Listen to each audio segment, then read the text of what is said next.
So hello and नमस्ते guys, फेरि पनि स्वागत छ तपाईहरुलाई मेरो नयाँ मिनी ब्लगमा।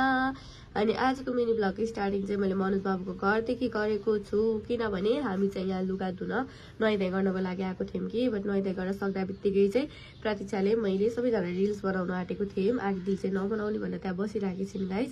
अनि प्रतीक्षाले रिल्स बनाउँदै थियो कि तर त्यतिकैमा चाहिँ एकदमै ठुलो हावाहुरी आउनु थाल्यो। अनि हामी चाहिँ अब सधैँ भेटेपछि अब कहिले कपाल कहिले के दाज्नु थालिहाल्छौँ। अनि आजको मौसम देख्न सक्नुहुन्छ गाइज कतिसम्म बिग्रेको छ भनेर। यो मौसमले गर्दा पनि कति बेला के हुन्छ भनेर थाहै हुँदैन। भर्खरसम्म घाम लागेर लुगाहरू सुकिरहेको थियो कि भर्खरै चाहिँ हावाहुरी पानी पर्न लागिसक्यो। अनि प्रतीक्षाको कपाल देख्नु यहाँ थाई कट भन्दा पनि लेयर कट भन्दा पनि के कट भन्छ हो यसलाई, उल्फ कट काटेको कि त्यही भएर त्यस्तो भएको छ। अनि मैले चाहिँ आइज कसको कपाल दाजौँ भन्दै आफ्नो कपाल अलिकति लामो नि त। अनि उसले चाहिँ रिल्स बनाउँदैछिन् गाइज, यतिकैमा अलिअलि पानी परेको थियो।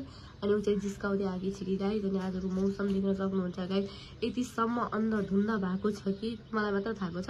अनि हामी चाहिँ यतिकैमा तल झऱ्यौँ किनकि एलिसलाई चाहिँ हामी खाजा लिएर जानुपर्ने थियो। पानी एकदमै परेको थियो, एलिस आउने टाइम भइसकेको थियो नि त। अनि अब हामी फेरि घर गएर फेरि खाजा बनाउन त सकिन्न। त्यही भएर एलिसलाई चाहिँ मोमो एकदमै मनपर्छ कि गाइज। भात भन्दा पनि अब बिहान भात खानुभएको थियो। अनि त्यही भएर दिउँसो खाजामा चाहिँ मोमो लग्दै पर्दा चाहिँ हामी यहाँ मोमो लिन बसेको। तर यो प्रति साथीहरू हामी सबैलाई थाहा छ कि यो अस्थिर समयमा स्थिर निष्क्रियहरू कतिको महत्त्वपूर्ण छ भनेर।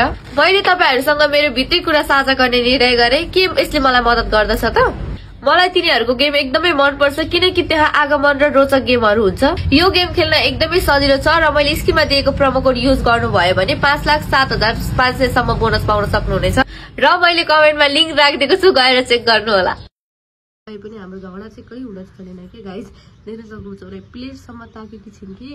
अनि अब चाहिँ हामी यहाँ खाजाहरू अर्डर दिँदै थियौँ। अनि यतिकै मेरो प्रतीक्षाको झगडा भएको थियो, त्यहाँ मान्छे पनि धेरैजना थिए गाइस। हामी एकछिन पनि बिल्न नसक्ने। म चाहिँ यताबाट जिस्काउँदैछु, न उसले जिस्काउन छोड्छ न मैले गाइस। दिन सक्नुहुन्छ चक्कुसम्म प्रहार गरेकी छु कि। अनि सेमसेम चक्कु रहेछ, त्यही भएर उनीहरू मैले एकछिन चक्कु जुदाएँ।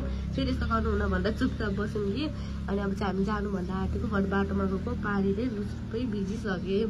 बाटोमा जाँदा जाँदै यतिसम्म पानी परेको थियो कि देख्न सक्नुहुन्छ। हामी नुहाएर गएको, फेरि कपाल भिजेर नुहाए जस्तै भइसकेको थियो।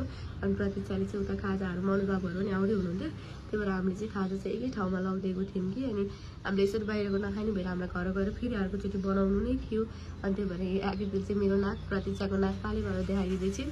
अनि घर गयौँ। अनि एलिस पनि एकैछिनपछि आउनुभयो। अनि एलिसलाई चाहिँ गाइस यति भोक लागेको थियो कि उसले चाहिँ ड्रेस पनि चेन्ज नगरिकन खाजा खानतिर लाग्नुभयो। अनि उसलाई चाहिँ लड्डु पनि एकदमै मनपर्ने नि त। अनि त्यही भएर बुझाएको लड्डु मलाई एलेक्सलाई लगेको थियो। अनि ऊ चाहिँ लड्डु खाँदै लरबरिँदै ममा खाँदै छन्। अनि मैले ड्रेस चेन्ज गरेर खाऊ न त भनेको नहुने रे उसलाई। अनि टेबलमा बसेर खाऊ भनेर चाहिँ मैले छाडिदिएँ कि।